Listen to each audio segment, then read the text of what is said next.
everyone, and welcome to our special edition on the Discourse channel. Today, we are going to have conversations on mental health versus mental health excuses. So, we live in a world where people are genuinely suffering from mental health issues, and we also have people that are using mental health issues as excuses just to get away from work, get away from situations.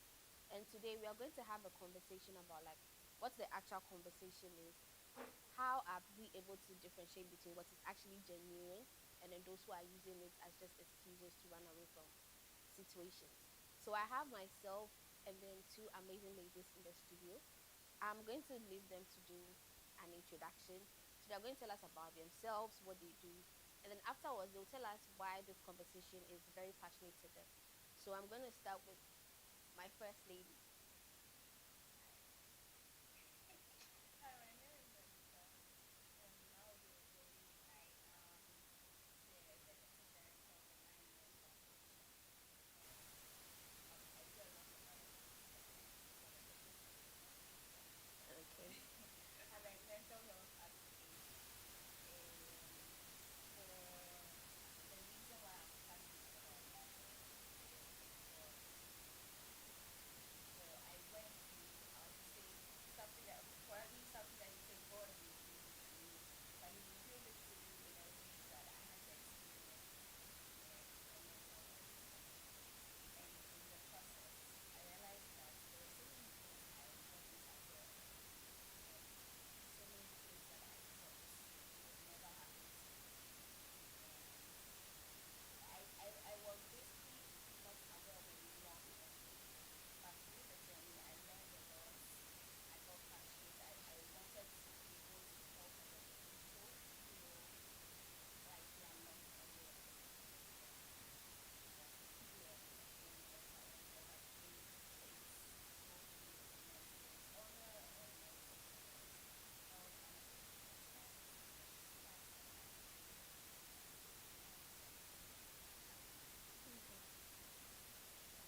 Are we good? All right. So welcome back from the commercial break. Good afternoon once again. So my name is Naa-Odey and I'm your host for the day. Today we are having conversation on mental health versus mental health excuses. We live in a world where people are genuinely suffering from mental health issues. And then others are also using mental health as an excuse to run away from serious situations. Today we are going to have a conversation around what actually mental health is, what are the excuses, and how are we reclaiming the conversation to actually help people who need the help. And we are doing this in partnership with the Minds Wind Foundation. And I have with me in the studio two people use these days. Oh, Samuel, God. What happened?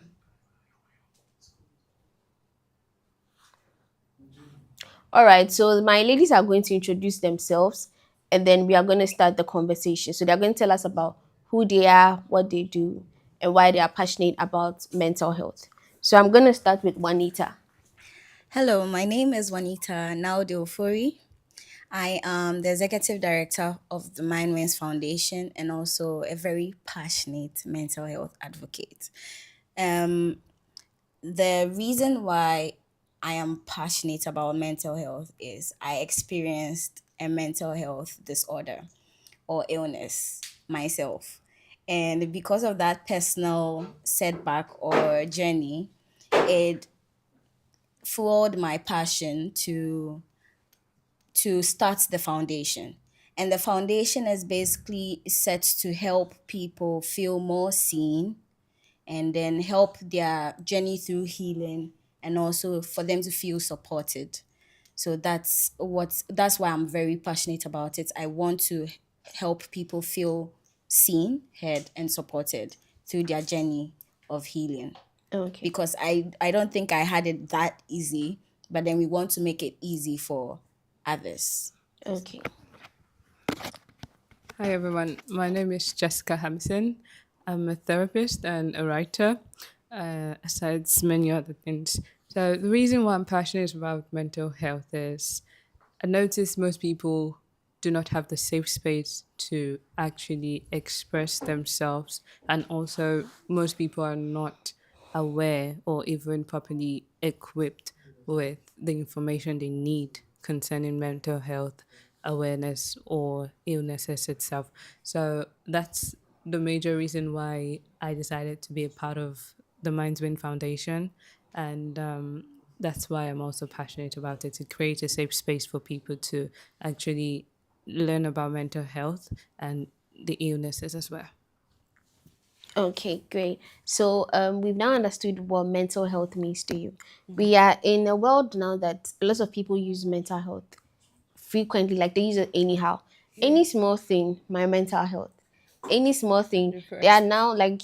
I was watching a couple of videos on TikTok, and then somebody wakes up one day, cleans their room one Saturday, and think they have what's it called, ADHD OCD or or OCD. HDHD because you woke up and cleaned your apartment, so you think you have like a disorder.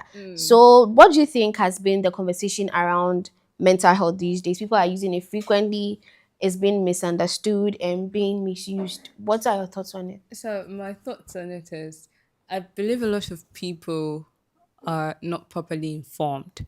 They know bits and pieces about these illnesses or these disorders, but they are not fully informed about it. So they just pick a little bit of the information and run wild with it. And that's why someone will wake up in the morning and clean their room and they'll be like, oh, I've got OCD, I've got ADD, I've got ADHD. But really, you just decided to be a grown up and get your space cleaned up. So I think it's the half information that is the major problem we're facing. A lot of people will tell you, "Oh, I'm depressed. Oh, um, I'm having a burnout." Burnouts are real, yeah, but they go, "Oh, this environment, this working environment is toxic. It's this person is acting this way, and all of this." And in all reality, or in all truth, there are toxic work environment. But just because we are tired, which is a normal thing that will happen to you, you get exhausted from work, you get tired, you get a little bit frustrated with project or whatever does not necessarily change the entirety of your workspace to become toxic. Just because you're having a sad day for a couple of days doesn't make you completely depressed. So I think people need to be properly informed about this. Okay, thank you very much, Jessica. So it's the thing is, mental illnesses are real. One, they are illnesses, they are sicknesses. You don't want it for yourself. Okay. People are not very informed about that. So they would use it as, oh, it's clinical, it's actual illnesses. It's like a malaria, it's like a cancer that you don't want for yourself. But people would usually say just so that they can run away from things that they are supposed to be responsible for, or uh, or duties, things that they are supposed to do. They are supposed to be accountable for something, but then the moment you're trying to ask them questions, especially in the workspace, you're trying to criticize their work, trying to ask them questions, then now, hey, it's toxic. This place is too toxic for me.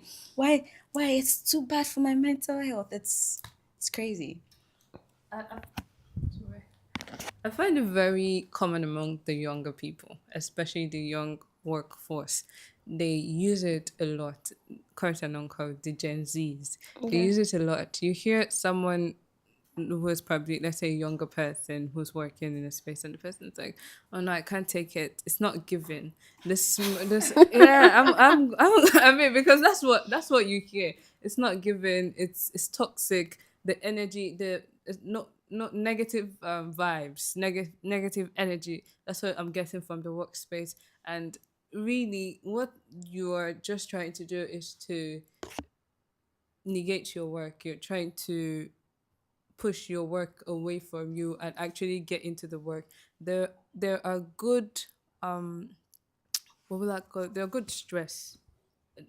Although there's a lot of downside to as how people look at stress, but there's some necessary stress you have to go through while you're working or while you're living generally. But everybody just wants to live a soft life. Nobody wants to be stressed. Nobody wants to have a headache. It just even a little bit. No, they don't want that discomfort anymore. They just want to go through everything in the way it pleases them, even though it's not the right way. So I think we have to cut that culture of misusing things just because it's beneficial to us. Okay, so I want us to delve deeper into the conversation of excuses, mental health excuses. When you know it's important for us to prioritize our mental health, but when do you think the line is being crossed from you prioritizing your mental health and then using it as just an excuse? Okay, so the line is crossed when you stop telling the truth. When people stop telling the truth, you just need to be able to look within, ask the right questions. Ask yourself, how do I feel? What is going on with me? How long has it been? You get it? Yeah. Those type of questions are very important. How long has it been? How has it been consistent? How am I functioning these days? All those questions need to be asked. And then now when you know you have a problem, you look for solutions. But then with running away from accountability or using it as an excuse, you just want to run away from uncomfortable situations. It's just in the moment. You don't want to listen, you don't want to but then if you're going through the actual illness, you'd want to be out of it. It is hard. It's not simple. It's not that simple. It's hard. It's an illness. You want to run out. You wouldn't even want to call it for yourself. You wouldn't even want it for yourself. But then people, that's when you know that people are misusing it, because Yeah. in a moment you want to just leave. That's your excuse. You just want to leave the situation. But then the real illness, it's consistent symptoms. It's you no longer function the normal way or properly. You get it? Yeah. So that's when you know that people are crossing the line by misusing or so you just need to tell the truth. Okay. Thank you, Anita. So, just to add to what Juanita has said, aside from saying telling the truth, there should also be some sort of accountability to it as well. So let's take our physical health for example. You don't necessarily have to be sick for you to want to take your supplements in order to have a much more functional life. You take your zinc, you take your vitamin C's, you take all of those good stuff just to boost your physical health, yes? And then for your mental health, you don't do the necessary work. You don't eat the right food, you don't sleep well, you don't journal, you don't have retrospective moments where you take in some time and just look back and say, okay, what's going on with me? Why am I acting this way?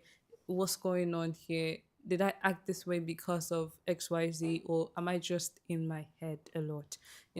Many people don't do that. They just know that, okay, if I tell them at work, because in some parts of the world, people get paid for being disabled, whether it's mentally or you can't do much, that is a real issue. But people say, okay, just pick it. Just imagine, oh, telling your work people at work that I've got cancer, I can't come in today because I've got chemo. It's as good as saying that too. But people don't see, they don't think it's that weighty. They don't know the gravity of the things they say. So I believe more of us should have more accountability when it comes to using these illnesses as excuses. I mean, we've all had once in our life when we told them at school that, oh, we can't come to school today because we're sick. I don't know if you guys did that, but I did one time. So yeah, we've all had that time. So it's almost the same thing, but mental illnesses are much more weighty because you can't touch them. You get the symptoms, but you can't touch them. You can't hold it and say, okay, this person has got pale skin, this and that. It's probably this, probably that. But you need to really sit with yourself, really observe yourself, or go to a therapist, and the therapist would really observe you and say, okay, this is what you've got, this is what you've got, this is what you got. And everybody has mental health just the way we all have physical health. So because when you say, oh, I have a mental health whatever, everybody's like, okay, this person's probably going cuckoo in the head. But like I said, lack of proper information or no proper education to the public. So we need to be more accountable. That's just it. Okay. So, I think, like you said, something like, let's say, a headache, body pain, or malaria or cancer can be Yeah. easily seen. Yeah. Have you ever, since you're a therapist, have you ever encountered a situation where somebody was using mental health as a reason to, like, shun away from being accountable for a situation? And how do we deal with it? Because let's say somebody like me, I'm not an expert. Yeah. So how do I deal with somebody using it as an excuse, probably not to come to work, probably not to get things done, and not to be accountable for their situation? They even use it not to come for therapy sessions. Yeah, so it's something you if for someone who has the actual illness, you need to get to a certain level of trust. This is from therapist to patient. There's got to be that level of trust because the first 5, 4, even 3 sessions, you would get this type of, oh, I can't make it today, I'm probably busy, oh, I got stuck in traffic. This one excuse or another will come up because this person's actually trying to be open and vulnerable to you.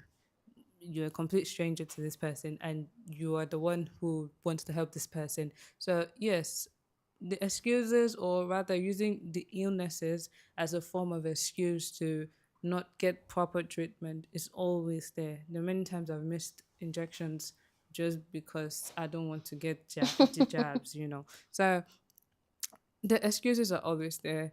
And the issue is just the same repercussions you get for missing your physical medications. If you miss your malaria medication, maybe you're supposed to take it three 111 for 3 days, and you miss an entire day. It's not you're not doing anybody but yourself.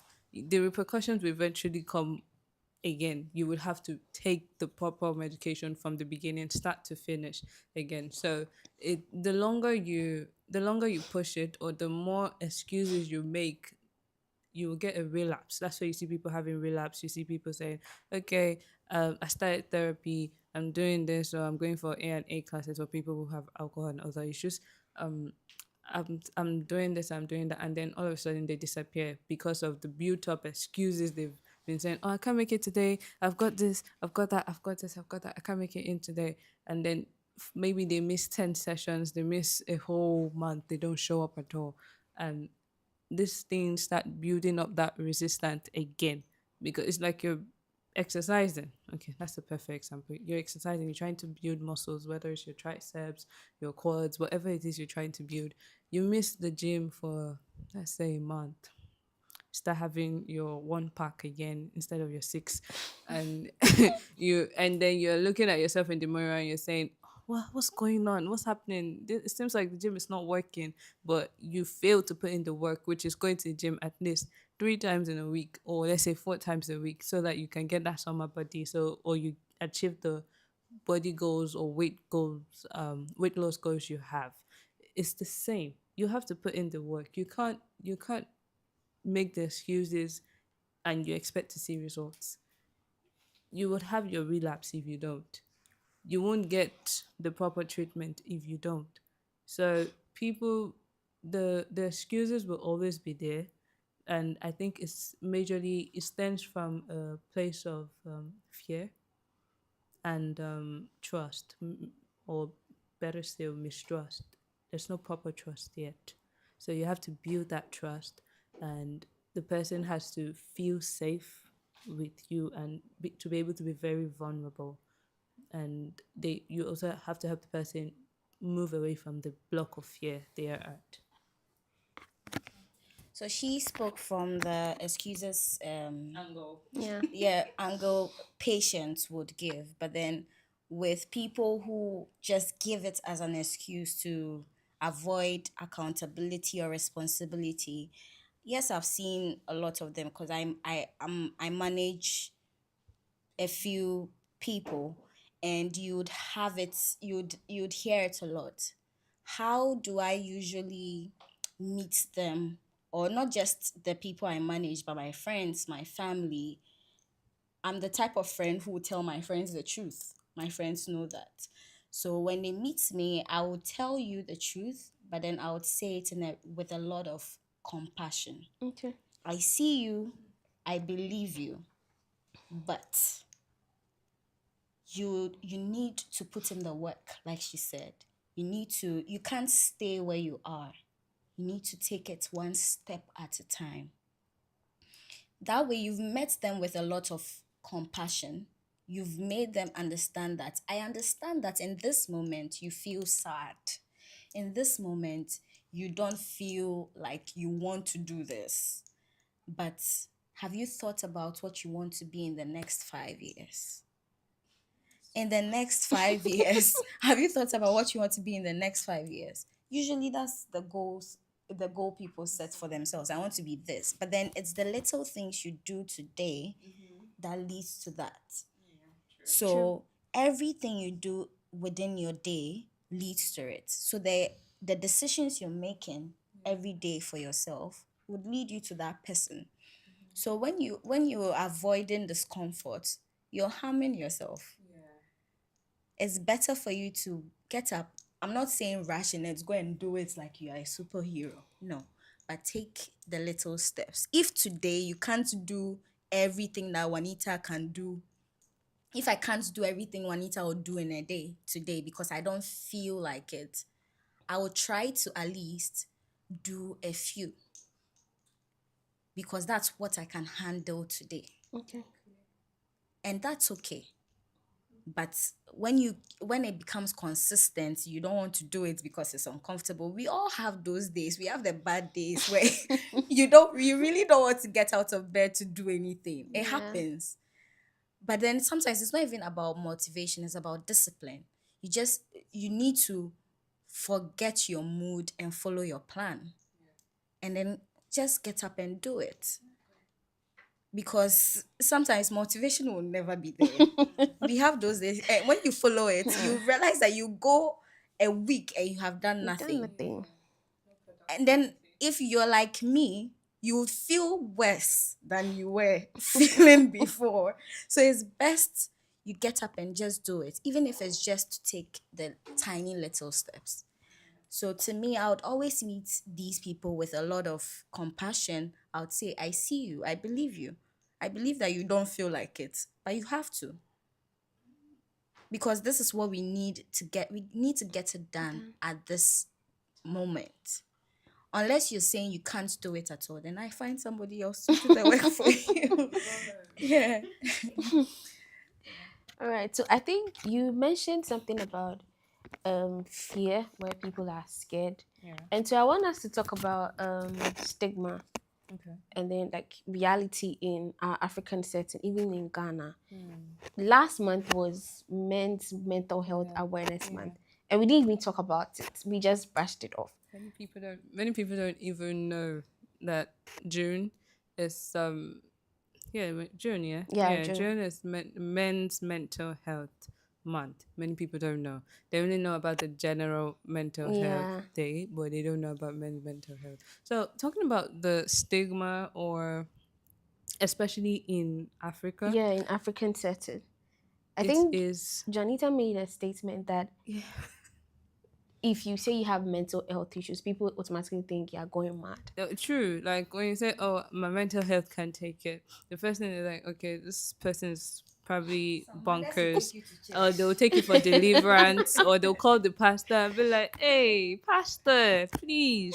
But the thing is, like I said from the start, it is the lack of proper education for the public. Okay. If people are properly educated, especially in Africa, if people are properly educated, I believe they would be more open to it. So, take for example, a parent with a dyslexic child that doesn't know anything about what dyslexic is. That child from the very young age had probably going through the whole issue, and then they'll be like, this child is not smart. This child does not know how to read anything. This child don't know anything. This child don't know anything. But because the parent is not informed, because the parent does not have the proper education about mental health and illnesses or disorders, they think the child is probably under some spiritual attack. Because one thing I notice about the African scene is, if we don't understand anything, we just tag it to spiritual problems. We just tag it to spiritual problems, and it is. I believe with the proper education, and I see some people, some parents coming out with it. My mom, as well traveled as she is, she also almost fell into that situation of tagging it to spiritual issue, rather than actually taking out the time to go for proper care and do the work and do the right thing.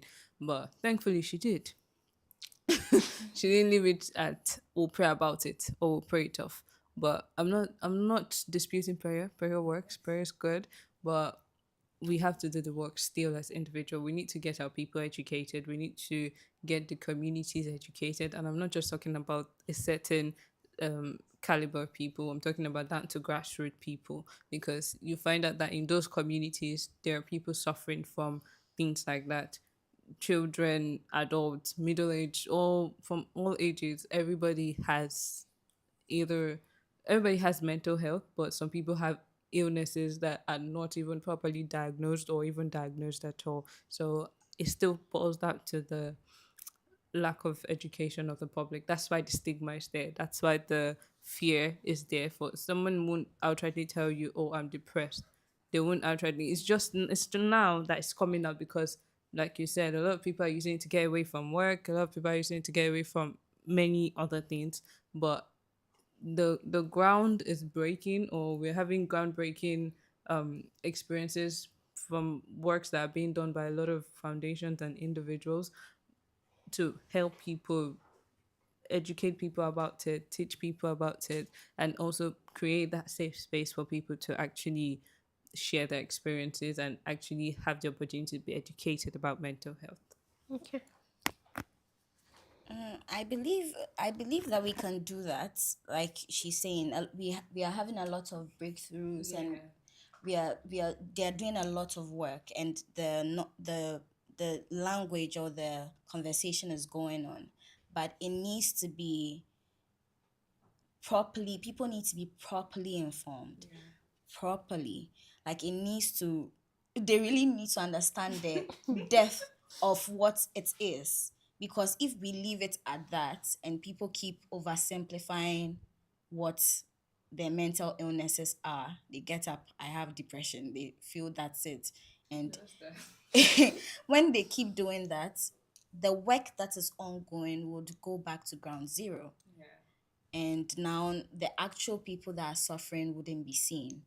Going back to your question, I would say that Africans, we are seen as very strong people in in the home, like in the African home, being strong, endurance, endurance, enduring things, and being strong. Bemensu, that one, that that enduring things is very important to a lot of African parents or in the African home. Being seen as, the moment you tell them that, oh, I have a problem, I need help, they see you as weak. Or sometimes they think you're even, You're joking. no, not even joking, or they feel like you're seeking attention. Yeah. In a world where people are stigmatizing the thing, I tell you, I need help, and you feel like I'm seeking attention, or people would say you're going mad. Every little thing, the moment you say it's a mental disorder, because you said it's mental, you're going mad. Even if you just mention mental health, I don't want to know, as long as it's mental. As long as the mental is attached to the statement, they're already. Some people will actually, are you mental? Literally, people will ask you that, but it's still the lack of the education Yeah. about it. I mean, everybody knows what to do when they have a cold to an extent. Everybody knows what to do to prevent the cold to an extent. Everybody knows what to look out for when you have a cold. Everybody knows what not to do when you have a cold, and for you to prevent the cold from coming. But for mental health, we don't have much of that. That's just it. Okay. I think I have a follow-up question to this. Okay. Um, we have like how do I put this? People who are genuinely like struggling. Yeah. There are people who will lock themselves up in their rooms, no talking, and they don't know what is happening to them. They don't know who to go to, where to go to, who to talk to. And especially me, I have seen it with men when they are going through stuff, they try to bottle it up and then not say it. How are we like getting it done to be able to have these people be able to open up and then get the help they need Yeah, without so being like stigmatized? yeah, so that's why we have um advocacy going on, and trying to create the awareness for people to understand that it's okay to not feel okay. Yeah. You understand, it's been normal for us to struggle and bottle it up, and then wonder what to do, and you get it. But then people do not know that there are avenues, there are places for you to go to. The psychiatric hospitals and stuff are not just for mad people. We have psychologists over there. We have people that can help depression.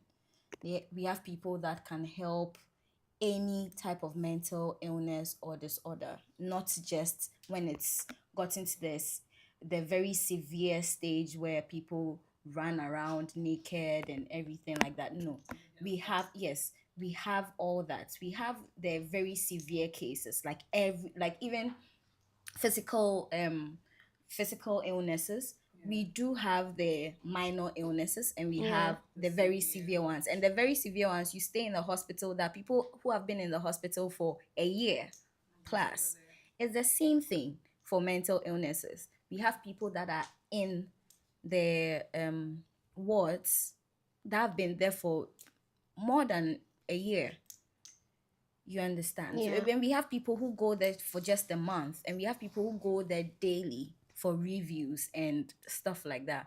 So it's very important that you understand that mental illness is just like physical illness. When you look at it that way, you now understand that, oh, okay, when I feel like, oh, I'm feverish and everything, I need to go to the doctor. It's the same thing. So for the men, for everybody basically, you don't need to bottle it up. You just need to ask yourself questions genuinely. How have I this thing that I've been feeling? How long has it been? Has it gotten to the point where I need help? Because if you don't ask yourself the questions, if you don't, like, it's just like when I have a headache.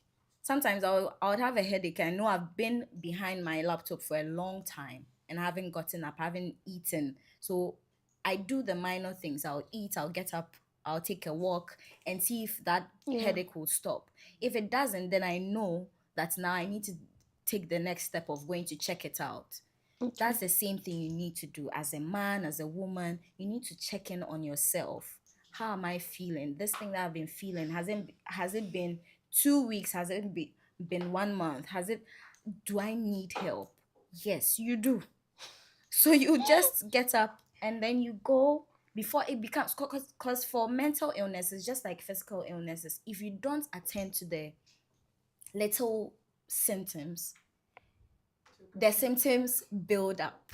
They become worse and worse. For major depression, which I have experienced, major depressive disorder that I have experienced, I would say you move from, I really don't want to get up and go to work today. I'm sad. You have that persistently for a month. Every day you're sad. You're sad. Every day you're sad. And then you wake up one day. Then the next thing, you really don't want to do anything. All the things you used to enjoy, playing video games, working, talking to your friends, speaking to people, all these things you don't feel like doing them anymore.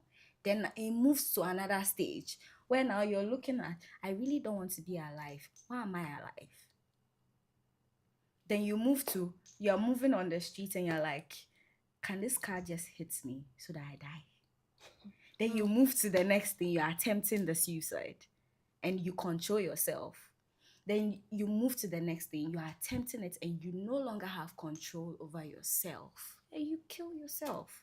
So it moves in stages. So when you need to be very intentional with checking in on yourself. It's very important. Man, woman, anybody, you need to check in on yourself. And for the men, come on, we forget that thing. We are it's got to that point. You need to stop being too strong. It's okay to be strong, resilient sometimes, most times. But then when you realize that this thing has been going on for a while now, you need the help, and it's okay to go and get the help. I would always call, I love Brene Brown. She says vulnerability is daring. Allowing yourself to show vulnerability is daring greatly. Yeah. So always dare greatly. Go to the doctor, speak to the psychologist, take the medications if you have to, because they do help. And it's for yourself. It's personal. I can't come and take the medication for you. I can't force you to see the therapist. Nobody around you can. You need to do it for yourself. You need to feel better, because we don't want you're very important to the world, every little one of us, and we don't want you killing yourselves. And a lot of men are killing themselves, and it's very important. Yeah, I get this, like, I always have this conversation a lot, especially with men, because I find it easier for women to talk. Like, it's way easier for women to talk about things or situations, whether it's mental health or, oh, my car broke down, or my hairstylist got pregnant, or whatever. It's very easy to chat. But for men, even amongst themselves, they will come in and they'll be like, guy, what's up? Chief, how are you? and that's about it. And they can play video games and they talk, but we've not really cultivated that space for men to really feel safe in order for them to show vulnerability. It takes a whole lot for a man to sit you down and tell you, I'm having this, and I don't know what to do. This is how I feel like. This is what is going on in my head. This is how everything is happening with me, and I don't know what to do. I'm helpless. It takes a very, very strong man to come and speak to you about that. Not all of them will do that, because many a times for the few that have been vulnerable with people like that, they've been hit. Like, people have taken advantage of that vulnerability, so they've been scarred from those experiences, and they need to. It takes a whole lot more for that kind of individual to do that again. So I think it's the lack of the safe space. We're yet to cultivate that safe space when it comes to men. Yes, women, we talk, and there are a lot of women advocacy, especially when it comes to mental health as well. But for men, it's not that loud yet. And I hope we're able to get it to about the same level when it comes to women. And also for men, please, let's talk. It's okay to talk, please. Okay. See how she said it takes a strong man to come forward. A strong man to come forward to Yeah. speak. She just said it. It But takes I feel like, it. You feel like you being vulnerable is weak. yeah, But that's what I was it about to rather say. takes That's it how they takes feel. it takes a lot of courage. But because even for me, it took me a lot of courage to seek the help. I was just going to. So it's not just even about men. Everybody, it takes, because of the stigma, it takes a lot of courage. And for men, like I said, a Yeah. who has been a normal term said, in this African. Bearman and no me drain you. Exactly. You see, so they've made it normal. Yes, everybody needs to be strong, but the women can be weak. But then for the men, you need to be very strong. Yeah. And to them, and yeah, so to men, even amongst themselves, the reason why they can't even tell the other men or the fellow man is because they all want to show that I'm strong, I'm okay. But it's okay to talk to yourselves. If you can't talk to your wife or your friend or your girlfriend at home, talk to your friends. And I understand the safe space thing, where sometimes you talk to people and they use it against you. I talked to people, they used it against me a lot of times. They said, "Oh, Anita, she has depression. Forget. She not go do." You know, they they've used that. Wow. Or that's why you have that's why you have depression. Or that's why you have daddy issues. You know, they do use these things against you a lot of times. But then that's what that person doesn't speak to who you are or what you are. It just speaks about who they are. So I never let these things stop me from getting the help that I need. Because there are people that would actually see you. I told one of these young ladies that talked to me a lot, and I told her that the people around you that do not see you for who you are, it's okay, because you are yet to find the people that would see you for who you are. So it's very important that you understand this. Go back to a part of our conversation was we are trying to now reclaim the conversation on mental health, so that people get to understand it better. In your view, what do you think we are to do to help reclaim the conversation and help people get a better understanding?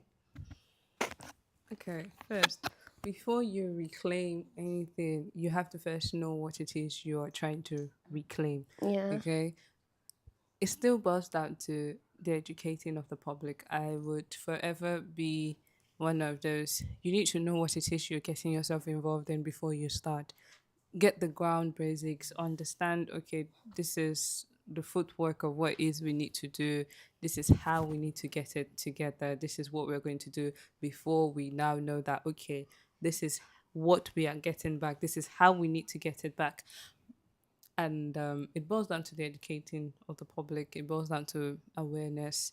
and not just spreading awareness just because you feel like, okay, it's okay to be um loud, or because people can be loud without saying many anything. So you need to know what it is you're saying, and be certain you're giving out the right information. Don't be out there giving people half truths. Say it completely, let them know what it is they're getting involved in, let them understand what it is they're even talking about in the first place, and not just placards and slogans and screaming, yeah, mental health. It's catchy, it's nice, they have all of the phrases, but let's be real and get the actual work done in order for us to actually reclaim the real conversation when it comes to mental health. Yeah, I think she has said most of it, but what I would say quickly is that we need to tell the truth. Like I said before, we need to. People need to understand what each of these illnesses that they wake up every day to say I have is. They need to understand that it's not just a mood; it's an illness. It has symptoms that need to be consistently there. It needs to reach a certain severity for you to know that, okay, we've gone past the normal. That's why they call it the disorder, because there's an order, Yeah. there's a norm where you could have some fear, you could have sad days, you could have bad days, you could have yes, you could have days where you really don't feel like cleaning your room. But then it's about crossing the line of the spectrum. Like, you get me? Like, what sometimes we all have those days, then we are all mad. You get it? We all have those days. But then you need to we need to understand where it becomes an illness and why people need to stop saying certain things. Okay. Yeah. All right. So I think when it comes to reclaiming the conversation, how do you think we are doing it through like storytelling, people being able to be vulnerable, to be able to help us change the narrative? Yeah, I believe storytelling is very important. Not just in the general look of things. Telling stories and everything has shaped how we view things and everything when it comes to social media and everything like that. It's very important that people are telling their stories. And to me, when you're able to be vulnerable enough to tell what you've gone through or what mental illness really was for you, not just I was depressed for a few days, but what it was, the struggle you went through to feel better. When you allow yourself to say these things, these men that do not speak out now feel like, okay, someone spoke about it, so I can too. You've given other people permission to also speak about their experiences. Yeah. And you allow people to understand that they are not alone, they are not alone going through the illness, and that there's help. I went through this, I got help from so so and so, and I felt much better. If you let people tell the actual truth, other people can also do the same. And then we move from there. All right.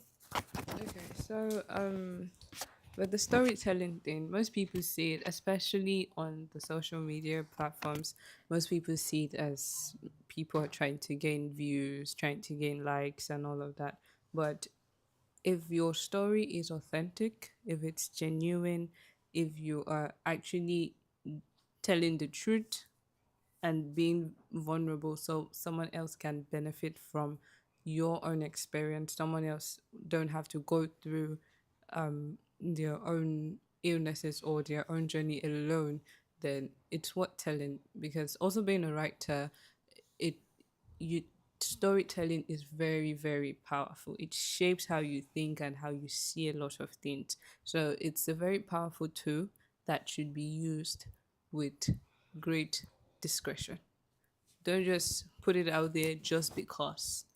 Put it there with caution, put it there with the right information, put it out there with the right mindset attached to it, not just for the likes, not just for the views, but for the genuinity of someone else benefiting from that story or the experience you're trying to share. Okay. So I think, like we started a conversation, I have seen a lot of people on social media just because they cleaned their room. And so it's like it gets really annoying when people are just trying to just use a storytelling. So thank you for bringing that up. Now we are going to the segment which is really important to me, which is practical insights.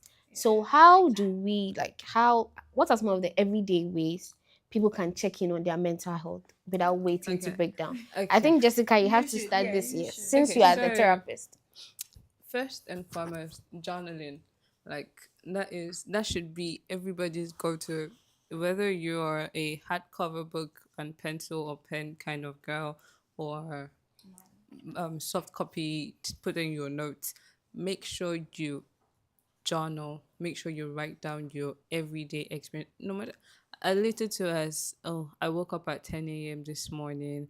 I felt a little bit of light headache, but I feel a little bit better right now. As little to as, oh, my auntie got me a pair of pants I really, really like, and it made me feel excited. It made me feel really good about myself. To as little as I walked down the street and I saw a puppy got hit by a car. It's every day, and you have to be consistent while you're at it as well, because when you take all of this notes, when you take all of this inventory or entry about yourself and your activities, it helps you to actually go back and read through it. So another thing you could also do, which might not be necessarily journaling but is still a form of journaling, is having a gratitude jar.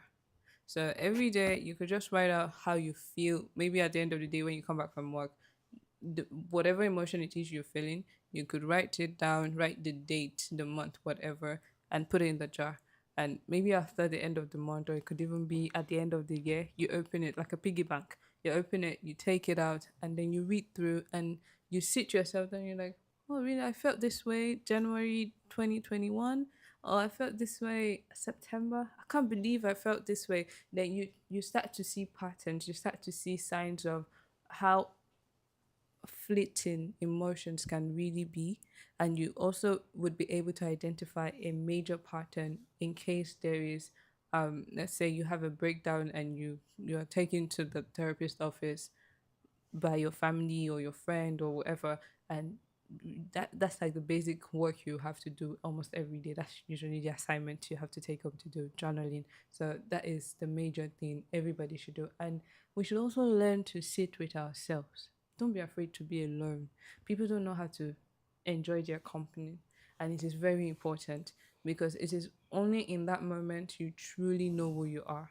If you're unable to sit with yourself and talk to yourself, because there's always a voice talking to you in your head, you're always having a conversation with yourself, but when you actually sit down to listen to that voice and hear what the voice is saying, sometimes it's not usually the nicest things you would hear, but sometimes you have to sit and ask yourself, okay, why does this voice keep saying this?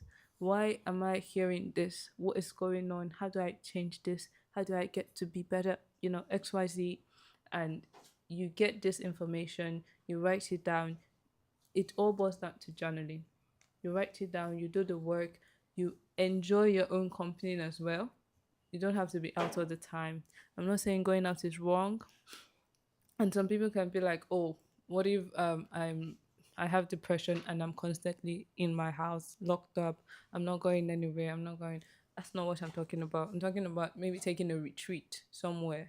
Maybe you've been in your home, maybe you work from home and you're constantly indoors. You could go to a nice resort somewhere for 3 days, sit yourself down, take a new book, pen, or your notepad, whatever, and study yourself. Write down everything you feel from when you're waking up to when you get to sleep eventually. You write it down, and then at the end of that 3-day retreat, you read through all of the things you've written down concerning how you felt from day 1 to day 3, morning to evening time or bedtime, as the case might be. So journaling is key. That's the major one. Right. Thank you. I'll just add a little to that. You'd need to be watching your sleep, your appetite. All these things are very important. Like, you need to be able to um watch how you're sleeping. Are you lacking sleep? Are you oversleeping? Are you eating too much or are you eating less? All these things, you need to watch your daily activities, the things you used to enjoy. Do you enjoy them no more? And why don't you enjoy them no more? Is it by choice or by some feeling? You get it. All these little things you need to check in. So like she said, checking in on yourself, sitting in with yourself. When you're able to do that, when you do the journaling, you'll be able to see the patterns and the things you're missing. Because Right. life, we are always running through life, right? But when you're able to sit with yourself, journal and things like that, and you read it. Because I remember when I was going to therapy, my doctor had me write in a diary every day, and she read it, and then by reading she could, after reading my journal, she was able to tell how severe my disorder has become. You get it? So Okay. it's very important. Okay, sorry, just to add to what she said. So sometimes, as we, like she said, as we go through life, as we get older, taste for things will eventually change. There are lots of things I used to like when I was much younger that I don't like anymore. I don't want it anywhere near me. So just so many people don't misinterpret um, growth also as an illness or a disorder, you would always evolve, but also through the journaling and the retreats or retrospective sessions you have with yourself, it gives you it gives you a very good insight to know whether, okay, this is a disorder or this is just me growing. Yeah, that's just it. Okay. All right. So let me start with you, Jessica, again. Hi. What would be your advice for somebody who is skeptical about the whole conversation about mental health or thinks Hmm. it's just a trend? Okay, so before now, before I decided that I wanted to help in creating a safe space for people to be vulnerable in. I used to be one of those, it's just a trend. People don't know what you're saying, or everybody's just jumping on it, or how do I start talking now? And they don't make it feel like, oh, because it's an area in which it's like my area of work is, how do I step up and, you know, talk to people about this? Should I just keep quiet and then just let them move on with whatever it is they want to? But you can't you can't sit on the fence. You either stand for something or you fall for anything. So you have to pick a side, so to speak, and take a stand. You can't sit on the fence when it comes to mental health. It's the same way as being sitting on the fence with your own physical health. How would you feel if, for some reason, you had malaria and someone who you know has malaria or is going through the terrible experiences, because people have severe malarias and they can't do nothing for days, they're tired, they're weak, throwing up, whatever. There, some people get hospitalized, and you know what that is. You know how it feels. You know that experience. You've seen people go through it. You've personally gone through it as well, and you're just, I don't, I don't care. I don't know what to say. I don't know how. I don't know what it is I would say to this person that would make it sound um better or make you feel better for the person. So the whole thing is not to sit on the fence. Say your truth or speak your truth and take a stand. Don't be scared, because most times it's out of I don't know how people would receive it. I don't know what people would say about it. It's usually out of a place of what people think or what people will think about you or what people will say about you. So you don't have to care about what people will say. The most important thing is that you put out the right information there, put out what needs to be said, get the proper information, put it out there, and that's it. Take your stand and keep it moving. Okay, so I would say that for that part, the for us to be able to um like she said something about educating ourselves. Okay, if you don't believe in what mental illness actually is, that there's anything like a mental illness, but then it's just a trend, people are just saying what they want to say and everything, it is real. And they've had research that has backed it. The WHO has stated that depression especially is one of the leading causes of disability in the whole world. And when we say disability, means people are unable to do something. So a lot of people are not, you have a lot of young people not actively working because they are depressed. They have the illness and they don't know. They are just there. They don't know what to do. And suicide has also been stated as one of the leading causes of death in young people, especially men.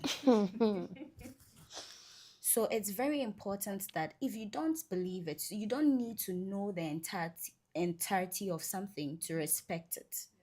You just need to understand that there's research that has backed it. And if you don't believe it, you can go and research, understand what it is before now you can speak. It's okay for you not to believe certain things, but I would always back you. I always tell my friends who don't think Korean drama is a nice thing, is anything, I would say that, have you watched it? You get it? Have you watched it? Before I say I don't like something, I need to try it first. Yeah. Before I say yes, at least once, and then I'll say this thing, I tried it, I didn't like it. Yeah. Now you have solid proof, but you haven't even tried to read about it or learn about it. You just think, now you so depression, they say normal. You get it? Yeah. So yeah. Just to add a little to what she said, try I'm the type of person that will try everything and anything once. So and another thing that's lacking, especially in this generation, the younger people, a good number of them don't like to research about anything. They take half information. They like being fed information, and that has, in my own opinion, this is my prerogative, it's caused more harm than good. That's where you hear people say, what's the quote? Bad information runs faster, or how do Yeah. they say it? However they say it, but you get what I'm saying. We need to have our own individuality back, in the sense of, go figure it out yourself. Go find out for yourself. Go get the information for yourself. Don't wait until someone comes and shares a reel with you and you're like, oh, okay, this is what's happening now, and that's it. And then someone asks you, a question. Oh, do you have a reel? Yeah. I've got ADHD. I've got ADD. I've got OCD. I've got all the D's. And then you don't even have the proper information as to what that means. So let's stop taking hand downs information and stop self-diagnosing, please, and actually go meet a therapist. Go in, don't be shy. Don't It's just like going to get your blood work at the hospital. Just go there, ask for the proper information, tell them what you need, and they'll direct you to where you need to go and what you need to get. It's not difficult, it's simple. And I think another thing is, we don't really have the way you have the NHIS here. There's not much governmental funding for people to get those kind of resources. Before you get a therapist or a psychologist, you go and pay good amount of money. So you need to, the government also need to put in their work on that aspect as well, and get in touch with foundations or people that are actually trying to get the people to talk about their problems. All right. Before that, we do have government hospitals that are meant for mental health that are cheaper than the ones the privately owned ones. So you could try that option for now until you become a rich man. All right. So this is my last question before we wrap up. How do you think we as people can be like better allies to each other to help support each other's mental health? Not just like probably me just self checking, but me also trying to be like my brother's keeper in that regard. Okay, so I would say that you should it's not just about asking if, oh, are you okay, or Jessica, are you okay, do you need, sometimes you need to actively be there, you know, be there as like your presence in the moment people are going through tough times and stuff like that. It's very important. Like, you know, when you show up for a friend's yes, graduation, you didn't just say congratulations, you show up, you go for their parents, let's say there's a funeral of a friend's relative or something, you show up. When you show up, it creates a different, yes, it makes a different impact than when you say, oh, sorry for your loss, you know. Yeah. There's a different impact when you are there, fully there helping. It's about walking with them through the journey. I would always thank the people, I call them my guardrails on the edge. You get it? The people who were there for me and held my hands through the very difficult times. I had people who said, Juanita, I had people who held me accountable. And I had people who sat with me through the very tough times. I had my mom coming in all the time to make sure, because I wouldn't cook. I wasn't feeling like it, like I wouldn't eat.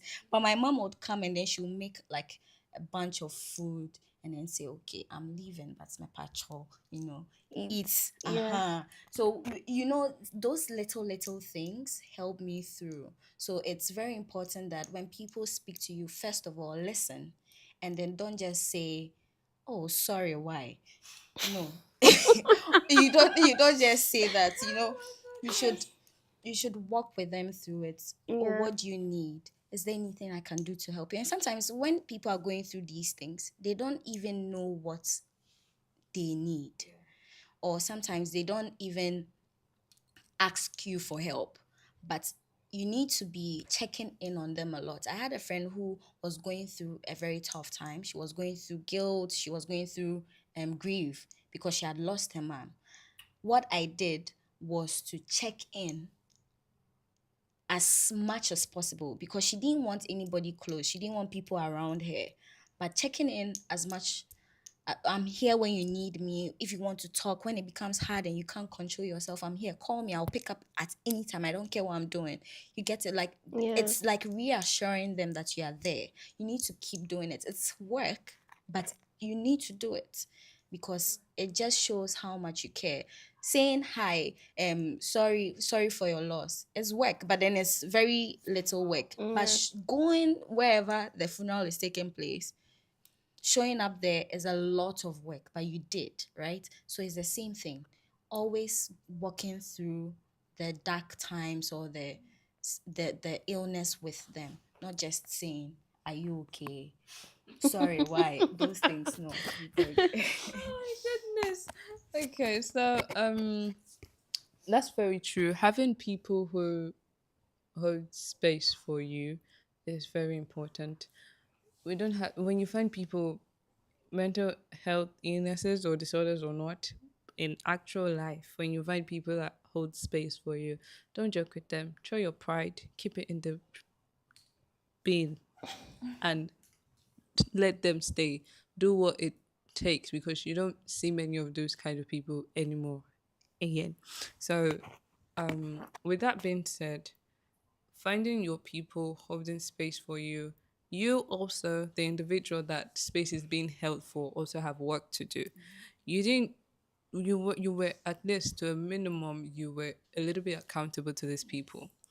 You also want to respect their boundaries because they are also giving you a lot, in as much as they are doing a lot, you are doing your own part, they are also doing a lot. Most people life have to be put on hold in order to hold space for people, Yeah. and it's not usually the easiest because they themselves, they maybe this is the first time going through something like this, they don't know what to do, they don't know how to help you, they want to help you but they don't know how to, which also boils down to the education and awareness as well. But you as the individual that's being helped and held space, but you need to also respect this person because the person can also be like, you know what, I don't need to be here. In as much as I love you, I care for you, I want the best for you, I don't have to be here because it's taking a toll on me as well. I need to step out. Maybe I'll step out for a bit and come back, but right now I cannot be here because of XYZ, blah, blah, blah, blah, blah. Okay. So we need to it's a two-way street. You being held space for need to be accountable and do what you need to do, get your treatment, get go for a therapy session, get better. That's the reward you're giving to the people holding the space down for you. Get better, so that, because it's painful to have someone you've cared for and done everything, literally put your whole life on a hold for, to just deteriorate when you Yeah. expect this person to get better. It's painful. And this person is not even putting in the work. Like, bro, what's going on? Put in the work and get better. But we also need to, it's a two-way street. We need to, each parties need to do their work. If you need some time out because it can be very cumbersome, it can be very exhausting, you can take out the time. Let the person understand that, okay, yes, I'm not leaving. I just need some time away. I'm going to come back, but I just need some time away because I have to be okay in order to hold down the space for you. And the person who is being, the person going through the illness or the period of downtime should also understand that, okay, yeah, this person should do this. But sometimes it's difficult. They don't get it. They feel like, oh, you're abandoning me at my worst. You don't want me. I get it. I'll go. You can go. They, pull up all their drama and all of that. But when you are stepping up, make sure there's someone else stepping in, because you don't want to leave them completely unattended to. Okay. So it's important to have the right set of people around you. There could be three of you. You could interchange. Like, say your mom was coming in, you probably had friends that were calling and checking in every now and then. It should be like a group of people, and there's sometimes just one person, and it's usually very difficult for the person sometimes too. So you could probably get like a professional help come into the home and stay with the person. So it's it's important that we are respectful of both parties. Okay. Yeah, so like she said, accountability, and then what? How still holding space for people, but sometimes I would advise, so that you don't misunderstand what she said. I would advise that you try your best in certain situations. You need to watch how you speak to people going through mental illnesses, because how you speak to them and certain things you say could trigger it to be worse. So it's very important that you have a lot of compassion in everything that you say. Yes. And I don't even think it's just but for the sake of the conversation, generally you should know when to say what at every given moment. Yes. Don't just say, just because a lot of people say, oh, I just sorry. A lot of people say, oh, that's how I am, or that's how I feel. And Yeah. yeah, you might feel that way, but it might not be the right moment, and the person might not even be in the right state of mind to tell them that, oh, this is this. You go for a play, maybe your friend invites you for a play, she's taking a part in, and the play is shit. And your friend comes, how was it? How was it? How was it? And then you can't go, oh, your play was shit. You can't do that. It's wrong. I mean, you could be like, you did great, yeah, but not, oh, the play was shit. But maybe like 4 or 5 days after she's come down from the high of excitement, and you'd be like, you know what? I felt like you could have done this part better. This could have been better. This could have been better. And that's it. You still said the same thing you wanted to say, but in a different way. So people need to learn how to talk too. Like, you learn to how to talk to people and address people. Right timing, right words, right environmental atmosphere. Just Okay. yeah. I've actually learned a lot from the session. I've been quiet, just soaking it in. So before I wrap up, or we wrap up, I just want to get your last words for our listeners. Your last. Anything you want to say to our listeners? Any last words? Okay, so I would say that apart from the fact that we've had all this conversation, I would encourage a lot of workplaces and schools and all these places to put in systems and policies that allow people um, to feel safe to speak out when they are going through like very difficult times. Yeah. And the policies and systems should support people that are not just physically ill but mentally ill as well. And when I say mentally ill, I don't mean madness. I mean having any sort of mental disorder, or feel like they are should support burnouts and all these things. There should be systems in place to help people to not reach certain severity of certain cases. So it's very important that these policies are put in place in workplaces, schools, and wherever. And I would, for my last words, I would say, please, mental illnesses are real. They are real, they are serious, they are not things that you wish upon yourself. So it's very important that you do not just get up and say, I am depressed, I have ADHD, I have anxiety, I have, okay, so I have OCD. Or they are not things you want to call for yourself. They are not things you want in your life because they are serious, they are hard. And for people that are going through mental illnesses, we see you, we are there for you, and we support you. Please go seek the right help. Go to the doctors, they know what to do for you. And whilst you're doing that, make sure you allow people who care about you be there for you, because it makes it easy. Because I remember my doctor asking me if I was a Christian. I asked her why was it important, and then she said. Then I said in that moment I was going through it, so I said, well, I think I was a Christian, but right now I don't think I believe in God that much. I feel like he's a wicked man. And then she said she asked because people who have a religious attachment, it's easier for them to come out of it. Not like there's no explanation. It's just because you have a backing, you Yeah. have a belief behind you that I believe that I'll be well. You have those things behind you. So it's very important to have support around you, to have people around you. So allow people to be there for you. And also, please feel free, be strong. Being vulnerable is not weakness, it is courage. It takes a lot of courage to be vulnerable. So allow yourself to be vulnerable. When you need help, say it. If you need some days off from work, tell your HR. Be truthful.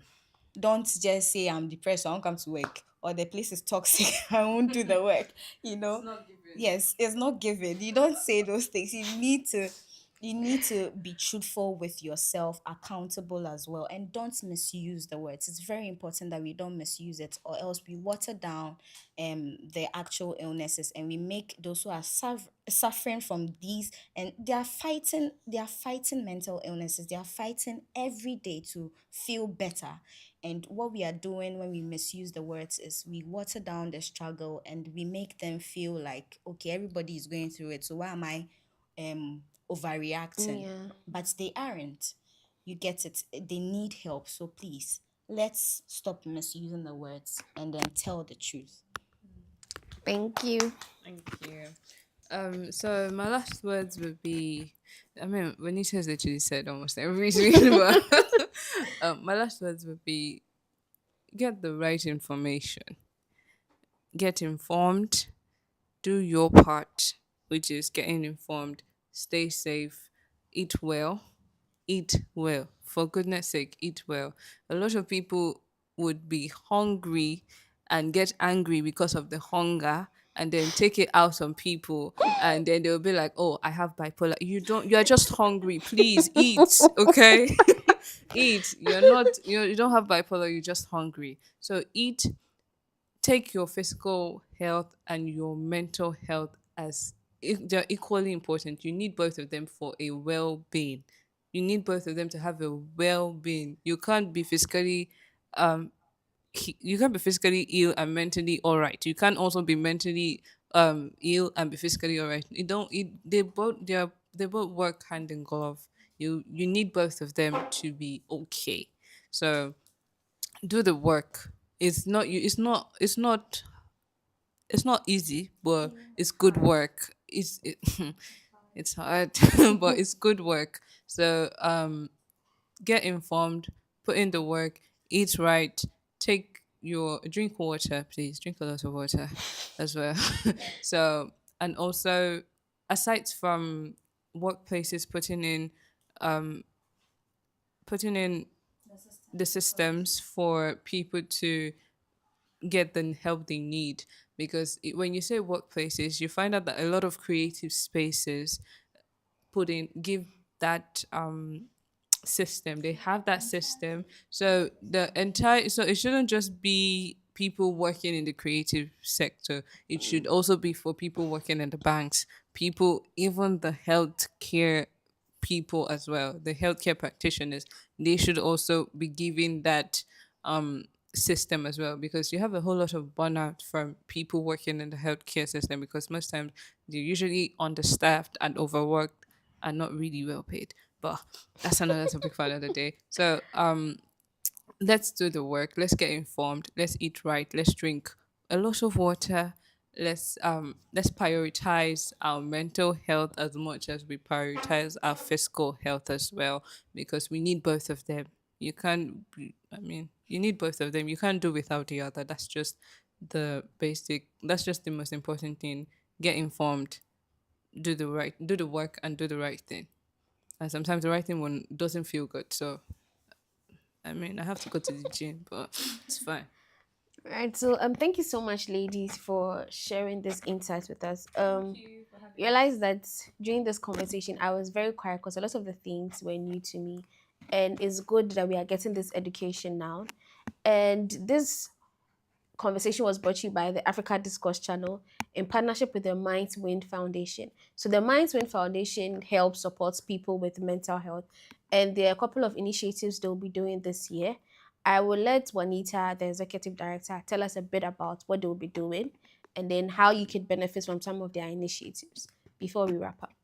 Yeah, so we are working on, Jessica and I, and then the entire team, we are working on putting together as support groups, different support groups. We are starting soon. We want to have support groups that allow people feel safe to share their stories and also understand that they are not alone. There are so many other people. We know a lot of people do, because of the stigma still being there. Some people do not like to show their faces, so most of the support groups discussions wouldn't be physical for now. Okay. We will do it online, and it's fine. Anyhow you join us, it's fine. If you join us and you write your name XYZ, we'll name you XYZ.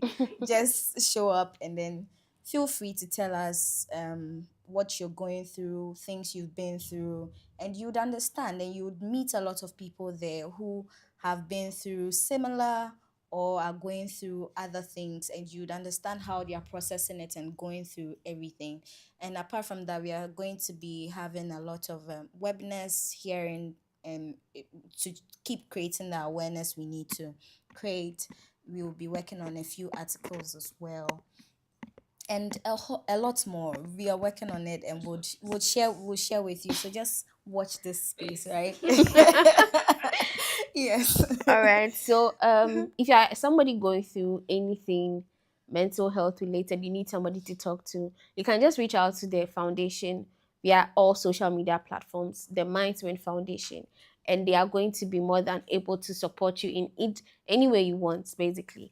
And also at the Africa Discourse channel, what we do here is to connect various African industries through conversations, through storytelling, and letting people know what is happening in various African industries and how they can tap into it, basically. So thank you so much for joining in today and listening to this conversation. It's been like one of the conversations I've been looking forward to since the year began, and I'm so glad it happened. If you have any questions, you have any feedback, or there is even a question you want to ask any of the panelists, do well to send it in the comment section. They would come and respond to you in the comments area. And before I wrap up, I just want to say that today's conversation has shown us that our mental health is important, is real, and it's important that we take care of ourselves. So until we meet again, please do well to take care of your mind, take care of your neighbor, and take care of yourself. Thank you, and see you on the next See you. episode. Bye.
Okay.